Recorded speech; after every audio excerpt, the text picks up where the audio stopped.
તેવી પ્રાર્થના આપણા વિઘ્નહર્તા ગણપતિ બાપ્પાને કરીએ।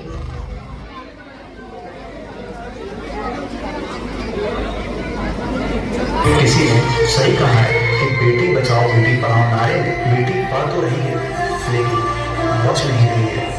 36 घंटे का लगातार कार्य दुष्वार हुआ, बहिष्कार हुआ, बलात्कार हुआ, पुरुष के ऋषिपद से साक्षात्कार हुआ।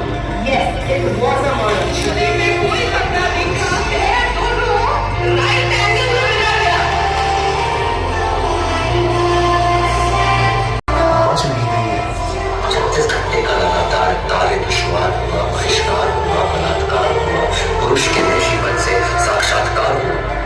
હેલો લુણાવાડા, અહીંયા આગમનમાં ઉપસ્થિત મારા વાલા ભાઈઓ, બહેનો તથા વડીલો, આજે બાપ્પાનું આગમન છે તે બધાને યાદ છે। આપણા બાપ્પાનું આગમન તો આ વર્ષે પણ થશે અને આવતા વર્ષે પણ થવાનું જ છે, પરંતુ કોલકાતામાં જે દીકરી ડોક્ટર મોમેતાના ઉપર જે રાક્ષસોએ હુમલો કર્યો